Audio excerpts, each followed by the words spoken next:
All right, guys, good morning. Good morning. Welcome. Are we on? We should be streaming now. All right, guys, good morning. Good morning. Welcome to our morning note. Making sure my Bluetooth mic is on. Welcome to our morning note. My name is Carlos Garcia, founder and CEO of G.A.R Capital. Let's go ahead and talk market, shall we? It's time for the morning note here on YouTube. We do this every morning, 9 a.m. Eastern Standard Time when the markets are open. Let's rock and roll. Before we begin, make sure to click bottom right-hand corner of your screen. There's a little white box. Click on that. Subscribe to our channel. Like our videos. Comment any questions you may have. And of course, turn on notifications for any new videos. Really appreciate it as always. Let's go and talk about it. Dow futures are up 93 points. NASDAQ futures up 33. S&P up 10. Russell is up 0.35%. Crude oil futures down again, down 2.72%, $69 a barrel. Gold futures 18.15 an ounce, down 0.38%. Silver futures are up 0.02%. Euro dollar is up 13 pips, 118.83. Dollar yen is at 109 exactly, down 29 pips, 0.26% to the downside. Ethereum down slightly here, well, down a little bit, 3.47%, 25.19. 38,500 for Bitcoin futures. The spot price on Bitcoin is 38,488, so 38.5 we'll just call it. The VIX is down 2.16% at 1904, and the dollar is down 0.10% at 91.95, while yields are at 1.17% on the 10-year. Okay, a lot of stuff to go over here. Let's start here with our pre-market movers. Apple slightly green. Chevron is down, obviously due to the energy prices being down, crude oil.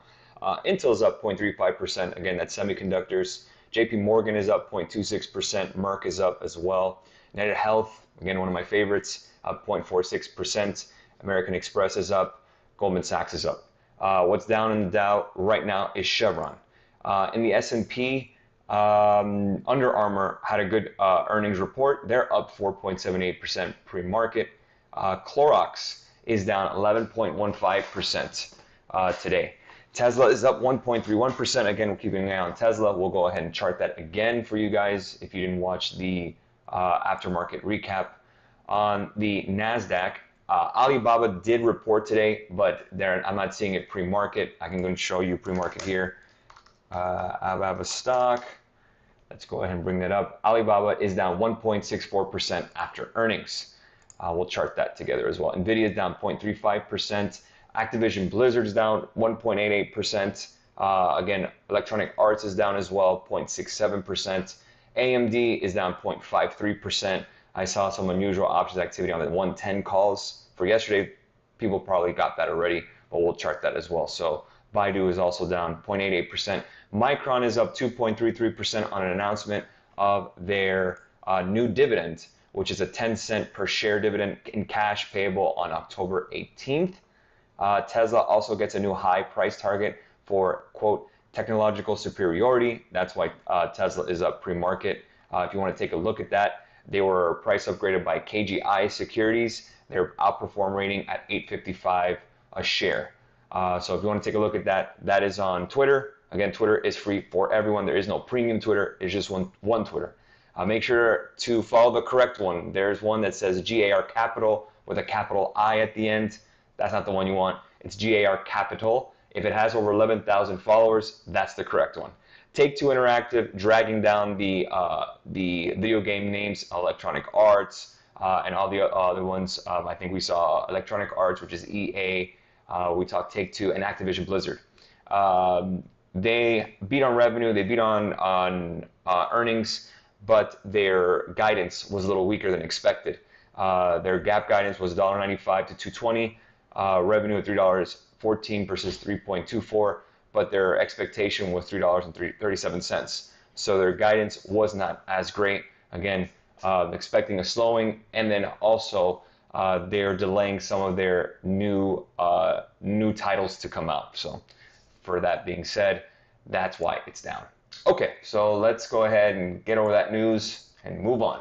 Okay, so let's take a look at some names here. Let's go and take a look at Take-Two Interactive, since I'm pretty sure there's some people here that have their stock. I have it with ESPO, which is in video game ETF. Right now they're at 166. Your support on Take-Two is right around 161.84. If you're looking to get into that company or buy some shares, that'd be a really good price to go into. We'll take a look at puts. Take-Two Interactive usually doesn't have a lot of put volume or options volume, so just kind of keep that in mind. But if you're looking for an opportunity to buy shares, I already own some. I'm not really interested in getting to Take-Two. If anything, it'd be Activision Blizzard. They are down pre-market at 81.87. Target price for Activision Blizzard. Again, I always say invest in companies that you do consume or enjoy. I love Call of Duty personally, even though I'm horrific at Call of Duty. I suck at it, but I still enjoy playing it. I played some last night with one of our masterclass members, Kevin. And right now, 75.27 would be a good level to add on Activision Blizzard if you wanted to buy. EA Games, they're at 143.43, not as bad. 127-ish would be pretty good as support to buy some, maybe 128, but that's what I'm looking at.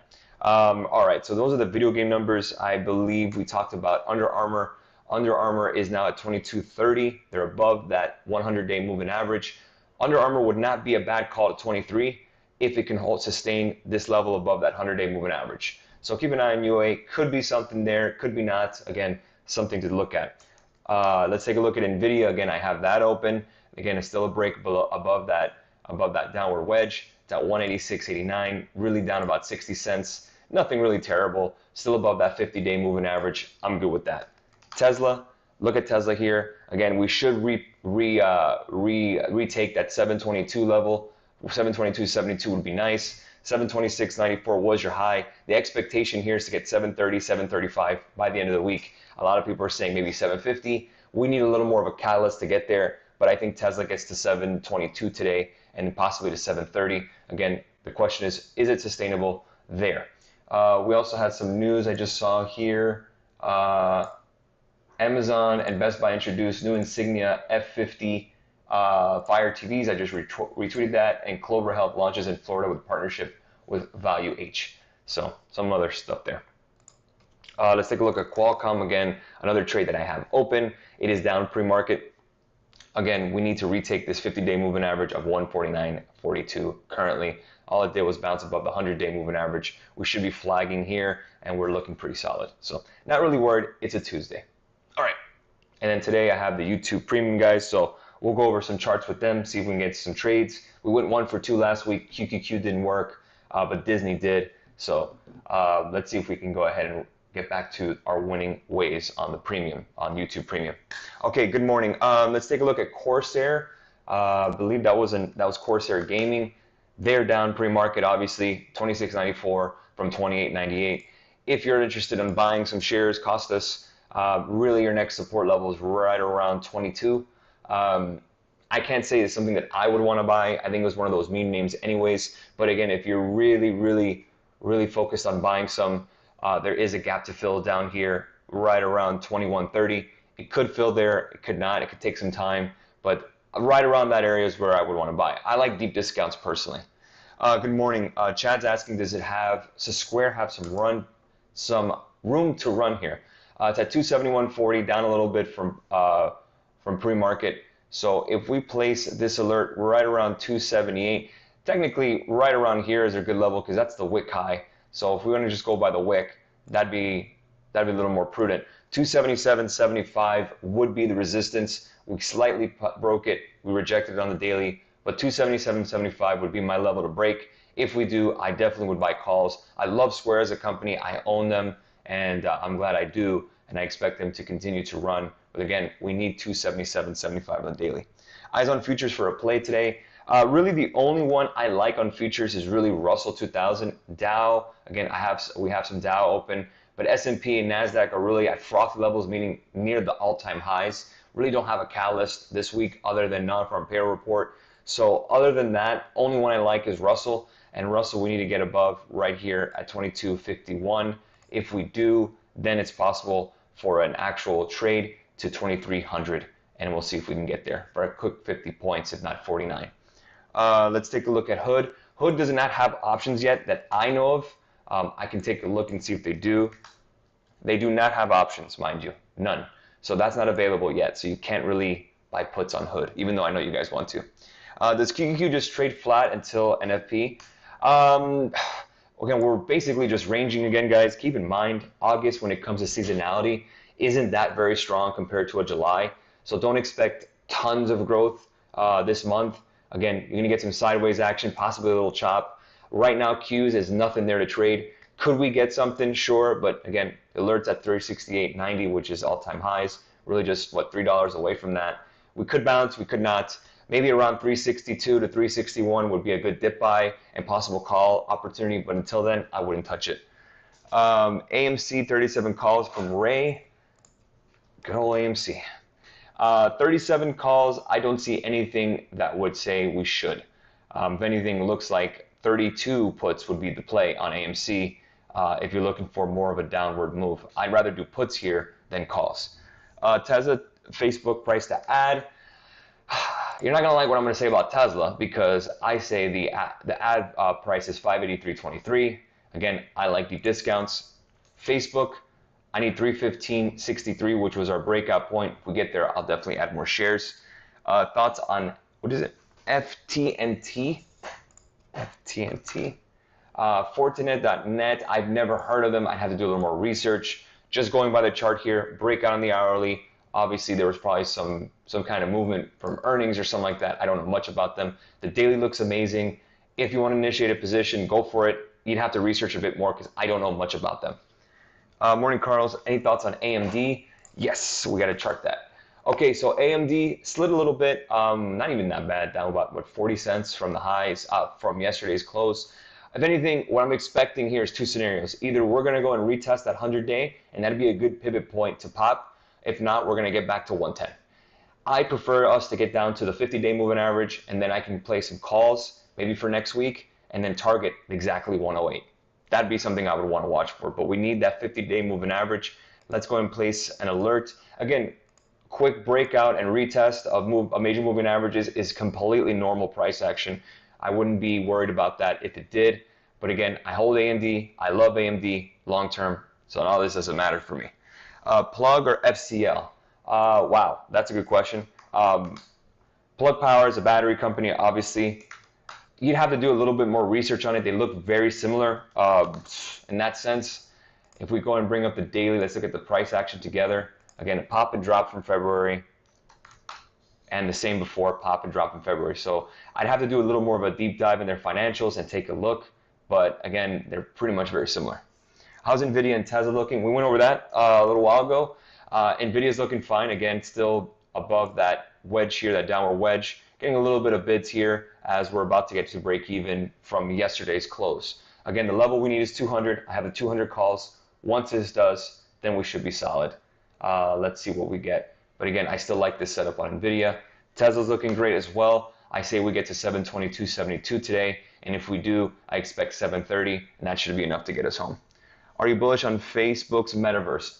I don't know what Facebook's metaverse is. I just read something that Facebook is bulking up a team of artificial intelligence research to study the ways of analyzing encrypted data without decrypting it. Sounds complicated. Facebook is insanely profitable in regards to their margin. They have no debt. Overhead is not that crazy. So again, Facebook is a great company. The only issue really is headline risk in terms of privacy. If that's really the only issue with Facebook, you roll with them, and I own some. So I think they're a great company long term. Again, we charted it together on Facebook. If you go into the daily again, the level I'm looking for is 315.63 to add. My next level below that would be 294.04. Ad level for Amazon. Another great company, obviously down a little bit here. Amazon is actually up slightly pre-market.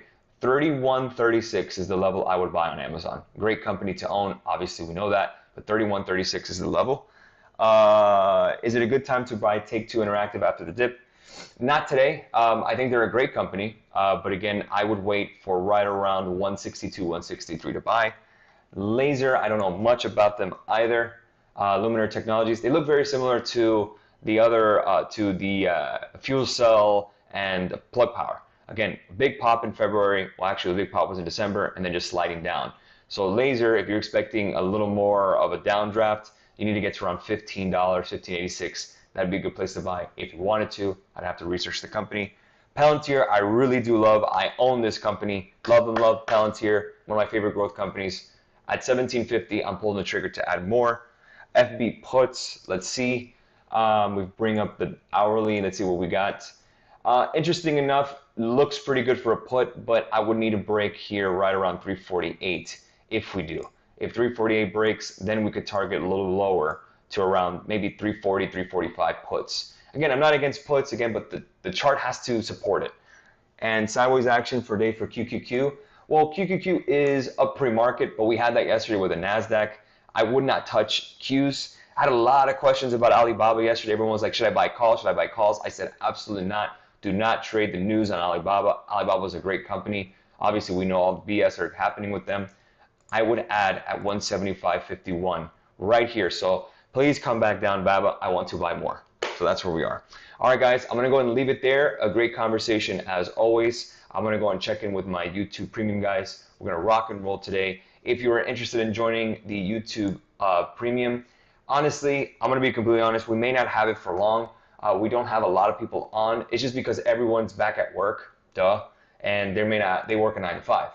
But if we do get a lockdown of some kind, I cross your fingers, right? We hope not.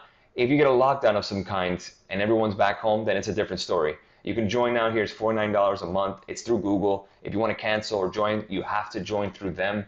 I may not have this for long because we don't have a ton of people that get on live, but a lot of people see it after hours or when they get a chance. So again, really to get the benefit is to see it live. It's kind of like the morning note, but for an hour, and we do the live trades together. So again, I'm still playing it by ear. Nothing's been canceled. If we do cancel it mid-month or something, guys, no worries. We'll refund you or we'll give you a partial refund. Don't even sweat it. But again, it's something that I'm weighing. Again, the YouTube live subscription because not a lot of people are on. So I'll just keep you guys up to date if anything changes. But yeah, I know a lot of people wanted me to do a free live trading session. That'd be fun. We'll figure something out. We'll plan it together, and we'll do it like a YouTube right here. Like it'll be live for free for everybody, and it'll be a fun one to do. So we'll figure that out. Kind of like a day in the life or sort of thing, and it'll be fun together. We'll answer your questions. We'll do some trades live. I'll keep you guys updated as always. All right, guys, we'll leave it there. GARcapitalFX.com is the website. We'll catch you guys later on today for the aftermarket recap. Thank you so much again, and we'll catch you